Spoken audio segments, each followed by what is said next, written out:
People's Party, Mr. President Joseph Daul.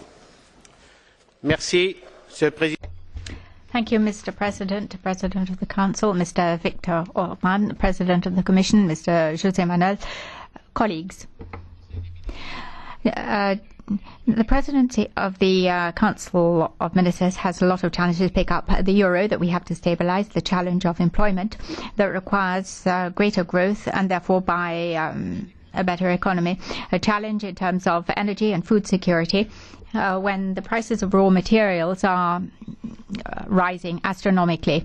And I have no doubt that in terms of the Commission, Parliament and the Council, the Hungarian President will be able to pick up these challenges. Mr. President of the Council, you have gained the confidence of your electors in Hungary, and you base your philosophy on an ideal, a value, that of freedom and democracy. Since your election, you have undertaken with the Hungarian Parliament a number of reforms that your people has approved of by giving you a large majority democratically. Today, one of these reforms, that concerns the media, is a subject of a legal analysis on the part of the European Commission, the guardian of the treaty. And you yourself last week declared during your talks with President Barroso and since, and for this I thank you, that if there is in this law any incompatibility with European legislation, you will submit the necessary changes to your Parliament. And I believe in your word. As far as I'm concerned, I trust in the European Commission, like you, that it will play its role as guardian of the treaty. And I also have confidence in you that you will respect the letter and the spirit of the European rules. Mr. Viktor Orbán, I've known you for a long time, and I consider you as a very great European. As far as I'm concerned, I have no reason to doubt that you will do what you have said about the law on the media as on the other priorities of your presidency. And I now come to these priorities, beginning with the first, which is the stability of the euro. It is perhaps a good thing that the two presidencies of the Council that will follow on in 2011 will be taken on by the countries that don't belong to the euro but who are thinking of coming in very quickly. Both Hungary and Poland could come in and have every interest in ensuring the stability of this currency. And I will reiterate that the only efficient way of putting an end to the speculative attack on the euro is to strengthen the fundamentals of the European currency by putting our public finance back on a proper footing, by producing a greater coordination of the fiscal and social policies of our countries, as is provided for in the new presidency. This will require greater flexibility on the part of our labour market and by greater productivity. As the Hungarian presidency of the Council has said, the EPP believes that the future of the Europeans requires a stronger and more consistent Europe. And it doesn't require more Europe, but certainly not less Europe. President of the Council, we need European economic governance. We need more community spirit, and I know that you will work in this sense. President of the Council, you have defined as one of your greatest priorities the setting up of a common energy policy. I believe you're right, and our President also has considered that this was one of the strong points of his presidency. I endorse this, but I'd also alert you to the very worrying consequences of a rise in raw materials that has occurred in the last few months. We have seen what has happened in various Mediterranean countries, of the social implications of such a rise in basic commodities, particularly for the poorer countries. I hope that Europe will take its problem seriously and will attack those that engage in speculation. I also I hope also that the Hungarian presidency, I thought that the Greens had opened their mouths. They need to keep this till the end. I hope also that the Hungarian presidency will support the Commission in its assistance to Tunisia, that is living through important times, and that should be insisted in its change. Mr. President of the Council, You know that in order to succeed in your mandate, in order to assist Europe through the difficult times it's living, that you need the confidence of the European Parliament. And you have shown during the month of December, when we were in a difficult situation in Council, you had the courage to sign the famous letter that assisted Parliament to vote for its budget. Thank you in advance, and thank you for what you've done in the month of December.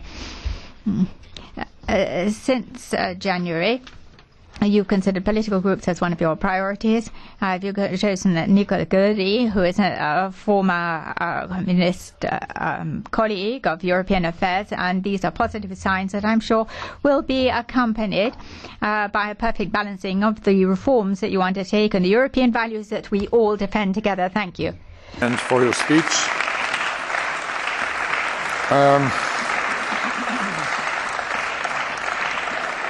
Thank you for your speech. Mr. President Martin Schulz, on behalf of Socialists and Democrats. Thank you very much, President. I think we have a serious situation here. We are here together in a serious hour. The hour is grave. First of all, Mr. Orban, yes, you are known to the people of Europe as a fighter against the communist regime for the freedom of your country, and we respect that. Yesterday afternoon we could have been speaking about a different man, one that the Hungarians could have been proud of as well. It was yourself, the Prime Minister of your country, and a Foreign Minister as well, who cooperated with Mr. Mock to draw the split Austro-Hungarian empire between Austria and Hungary, and that made the reunification of Germany possible. And we would have liked to see that a greater Hungary, which could have happened then. Now, your answers and those of the President, Commission and of Council in fact recognise something. If your Media Act is not compatible with European standards, you're willing to change it. That is a good thing. But that is also an acknowledgement of the fact that this is not an internal Hungarian political debate, it's a European debate, because it's clear that this act is all about the European Union and its fundamental values and the fact that it is a community of law. Let me mention three fundamental aspects of it. It sets up a media council that is supposed to make sure that only balanced reporting takes place in the media. It has to be balanced. It's a legal requirement. You have a two-thirds majority in Parliament. That's perfectly legitimate. And with that, you have organised a media council that it contains only members of your party and the government or people close to them. So it is unilateral, and it is charged with determining what is balanced reporting and what isn't. Now that is not in line with the rule of law as we understand it in Europe, the European community of law. In a democracy, Mr. Orban, it is the media that scrutinise power. What you're doing is the power, the government, that is scrutinising the media, and that's not right. We, as Europeans, that are concerned about it, and that is why. Look, you were right to point out that we have a lot of problems to resolve. We've had a big financial market crisis. We still have. We have to resolve our budget issues. Another problem, the rising prices of foodstuffs, especially in the regions close to us, our neighbouring regions, are another problem we have to tackle. And it's a problem here in Europe as well, and these are all problems we have to tackle soon. We have to think about employment in our countries, and when I read your programme I see there's an awful lot of things in there that we can certainly cooperate on. And there you are a true representative of the European People's Party. Just like the President of France, when he was President of Council, he spoke as a man of the left here, but he acted as a man of the right back home in France. Now, if you're going to do things the way you say you are, that is a good thing, and that is why I believe that we must judge you on your implementation of the programme you have announced, and we will. You've said that you have a big majority back home in Hungary, and that's a good thing. Many governments involving your party too, we would we would have nothing to do but to call home and ask if you're still around. But you've got a two-thirds majority, and that's great.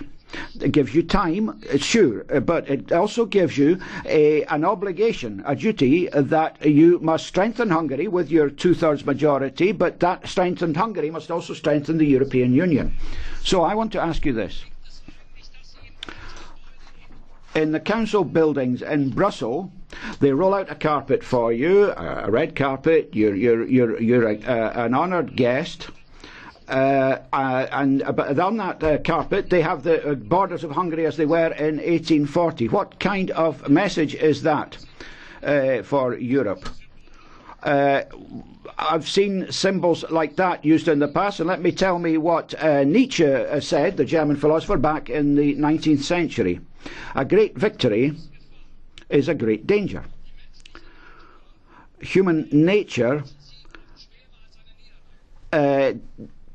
doesn't like that kind of great victory, and sometimes they tend to want to reduce it and to live with it in such a way that it turns into a great defeat. So I'd like to point out to you that a big majority brings with it great responsibility and duties, and I'm saying this to the President in Office of Council of the European Union, not you as Prime Minister, and in that capacity as President in Office of Council, you have to do everything you can to show that you are willing at all times to defend the democratic values that underpin Europe, and to refuse any partisan action. We're not waiting for the Commission to check that, to test that. In Austria, for example, we have a ban on through traffic of large trucks, and when they did that, we took action against Austria. Now we see a basic democratic value of the European society, the European Union, being threatened, and we're not doing anything. So please make sure that you check it, you test it, and that we get the results very soon. We don't want this debate to dominate the Hungarian presidency. We want your presidency to be a successful one. We don't want it to be blocked by this. So please do something about it. Withdraw your act and come back with a better one, a new one, a balanced media act in Hungary. Thank you.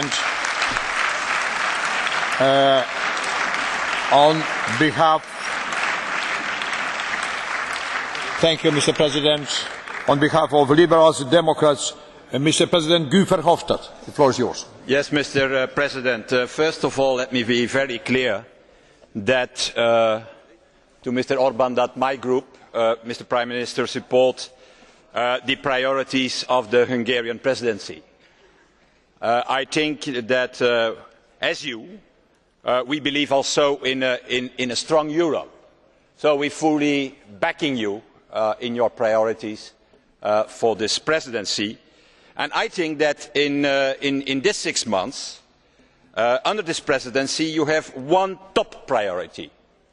One top priority, and that is to establish, I think, the fastest as possible, a real economic governance inside the European Union and inside the Eurozone. Because let us be clear, 2010 was not an example, a good example for the Euro and for the European Union. We were always running behind the facts, after the events.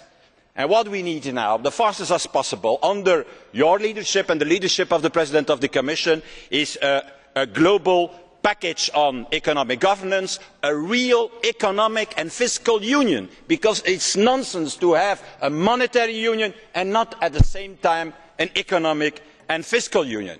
And what I am asking to you is not to invent new ideas, but is simple, to take the package of last week of the President of the Commission and of Commissioner Olli Rehn, and to put this package with his 4 cornerstones on the table of the Council and on the table of your colleagues. I miss only, Mr. Orbán and Mr. Barroso, one element, one cornerstone in this package. Nowhere in the world there exists a currency without one bond market behind it. In Europe we have still 27 bond markets, 27 speculations and 27 spreads. In the Eurozone we have still 17 bond markets, 70 spreads and 17 speculations. What the markets are doing for the moment is not speculating against the euro, but speculating on the difference inside the euro. And the only way to tackle that is to have a genuine bond market in Europe of 4,000, 5,000 billion euro that can be compared with what exists in other parts of the world, with a special treatment for the AAA countries in any way. Finally, Mr. Orban, I want to say something about the elephant in the room, I should say. And what is the elephant in this beautiful room here? It's naturally the media law in Hungary. And be sure, I will not talk about the law itself. I will rather use the example of one of my favourite writers, a great Hungarian writer, Sándor Márai. I think that with the language policy of the former Slovak government and with the current media law in Hungary, I doubt that Márai would ever have existed. Why?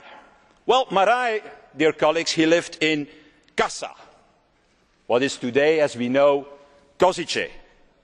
And he wrote in Hungarian, which was until recently, as you know, a problem in Slovakia. And also important, he was a journalist, which is becoming a problem tomorrow. Because with the new legislation, which is obliging, in fact, Mr. Orban, the media to provide proper information and adequate information about public life, I think that Márai and his books would never have existed. The Confessions of a Citizen, his masterpiece, I can tell you, is quite improper and in many respects totally inadequate. But it is a masterpiece of literature. And in my opinion, the aim of media governance is not to guarantee proper and adequate information. No, the aim of media governance is to uphold pluralism and to guarantee that any initiative in media can be developed. And I hope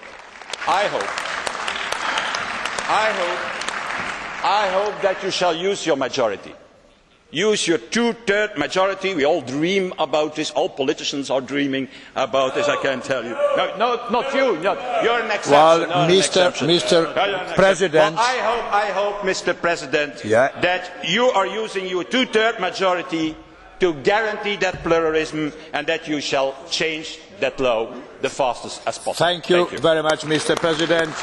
As the next speaker will be Mr. President Daniel Cohn-Bendit. The floor is yours. Monsieur le Président. President, just one thing to start off with, just to clarify everything. The Greens and myself, personally, we love Hungary. I shed tears in '54 when Hungary lost the World Cup. My first demo was along with my brother in '56 against a Soviet intervention in Budapest.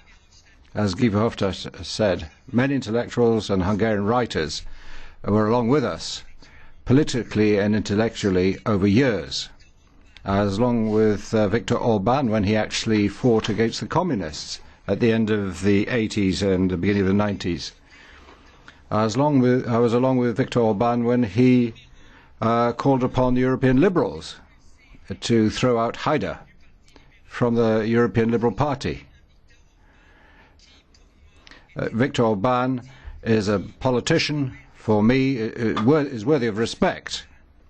But today, Mr. Orban, you're on the path of becoming a European Chavez, a national populist, who just precisely doesn't understand the crucial nature and the structure of democracy.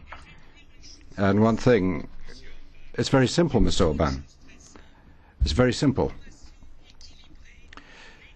There is no balanced education, do you think Mr. Nixon, or balanced information rather, do you think Mr. Nixon got balanced information and was interested in it? Or Mr. Bush on Abu Ghraib, was that objective, his information on Abu Ghraib? Do you know any politician in France?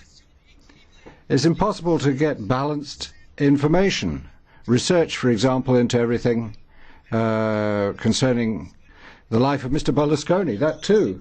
Do you think you get that balance? And do you think he thinks it's balanced, that information? No. I think information is to be a gadfly to politicians, quite precisely. That's the point. And that's why, Mr. Orbán, your law today is not a law which corresponds with the values of the European Union. Mr. Orbán, you say you want a strong Europe. A strong Europe. Again, precisely, Mr. Orbán, it has to be credible. It's got to be credible, and it'll be only credible if, we'll put it the other way around. How can we be credible if we have this law discussed with Lukashenko, discussed with China? Everybody says they want balanced information, Mr. Orbán. Do you understand that Europe was born in a struggle against totalitarianism, and the basis of democracy, the basis of liberty, is quite precisely freedom of expression, and that disturbs. A democracy never died through too much freedom. Democracies died through throttling freedoms, Mr. Orbán. I think you knew that 20 years ago.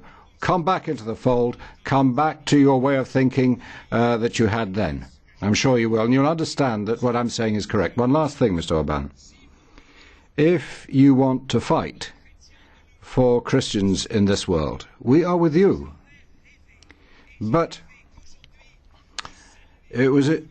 I really had hoped that you would have welcomed the Jasmine Revolution in Tunisia today, which is the same thing, a prolongation of what you went through, getting rid of dictatorship.